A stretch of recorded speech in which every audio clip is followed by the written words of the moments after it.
Well, we're at the tail end of our Patio Pond video series, and we're going to introduce fish into the system today, and I'll show you a couple of tips and tricks. But before we do that, I want to tie up a couple of loose ends. I want to make sure you understand how our emergency overflow system works, and I want to show you how we fine-tuned our manifold assembly because I didn't drill quite enough holes in there. I'll show you how we modified that. And I do want to cover how big the bog size is compared to the pond size so you can use it on other applications in your landscape. Let's get started.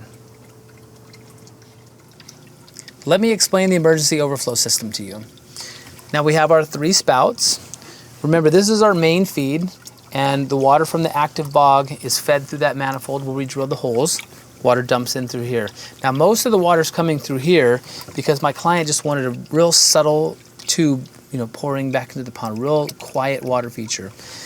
Now this spout right here that's where our emergency overflow is. So if in fact the pond gets neglected a little bit and the roots take over that manifold, then not enough water is going to come pouring through here. So what's going to happen is the water in the pond is going to start to lower, and the water inside the active bog is going to start to increase. Now if we didn't have this overflow system, literally this bottom pond could drain down to where the pump starts to suck air, and the excess water would just come spilling over the top. So when we put that elbow on the inside, as the water starts to rise, because we neglect the manifold, water will come through this spout and pour back into the lower pond. Now when the homeowner comes home, he's going to hear the excess water. He's going to see that the overflow spout's going to be pouring out water, and he's going to know he needs to do some maintenance. So I'm going to demonstrate this by putting my hand over the bottom of this tube, and I'm not going to let the water come through, and it's going to start to increase inside the active bog, and it's going to come through our emergency overflow system.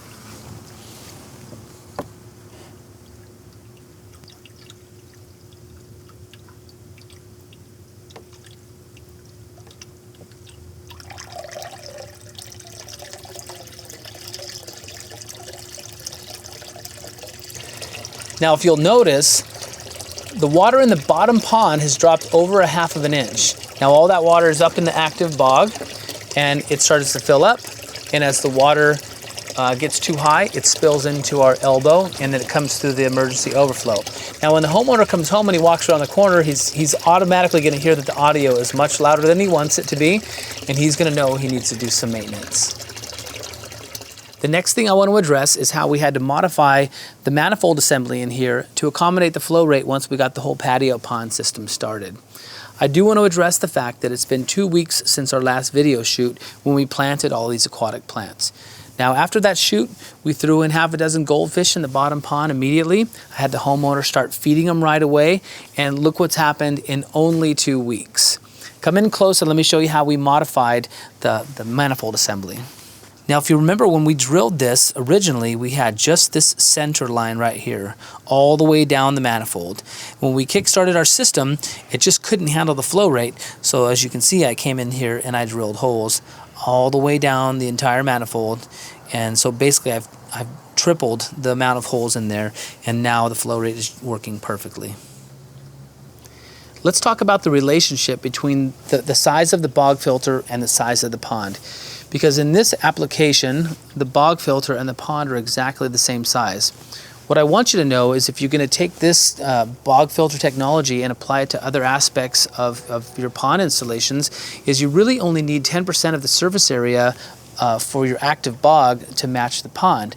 So for example, if you have a 300 square foot pond in your landscape, you want to add some filtration to it, you only need 30 square feet of an active bog to help benefit that pond.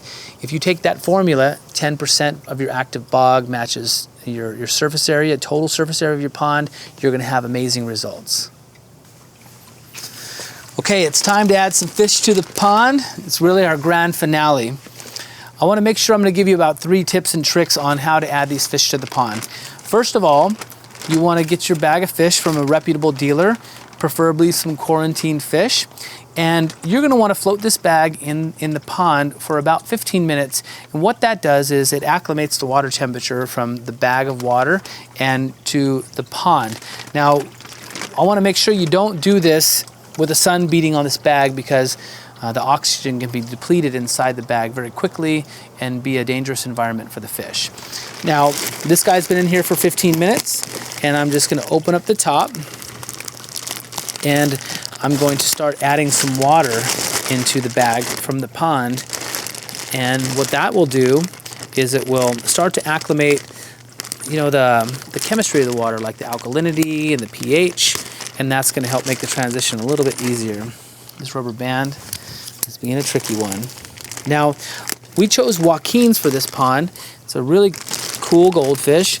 It has a fancy tail, and they have some neat color patterns. This pond's really too small for koi.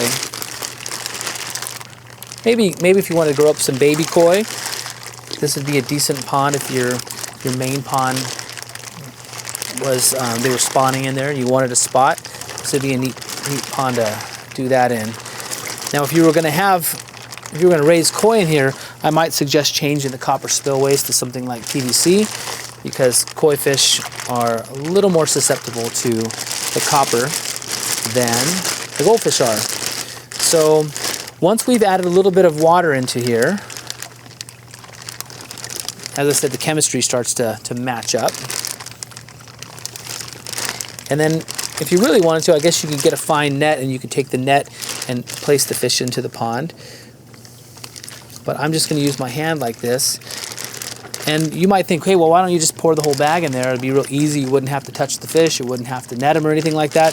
But what we don't want to do is take this bagged water and put it into our pond, because you know, that they might have gone to the bathroom on the way over here, which would increase the pH. And it's just, we're gonna assume it's dirty water. So we're gonna take the fish and just scoop them out gently by hand and introduce them into the pond. And then we'll take this water and we'll discard it. So we have our goldfish acclimatized into the patio pond, and the final step for me to do is to put a wood trim around the top. And what that's gonna do is gonna hide that black tub, and it's gonna provide a little shelf for putting, say, a little statue or maybe a potted plant of that nature around the patio pond. Now, the good news is we're gonna come back in 30 days and we're gonna shoot some footage and show you how the bog filters developed in that short a time. In the meantime, if you have any questions regarding acclimatizing fish, please post your questions in the comment section below, and I'll get to each and every one of them as soon as I possibly can. I'm Eric Triplett, the Pond Digger. Thanks for watching.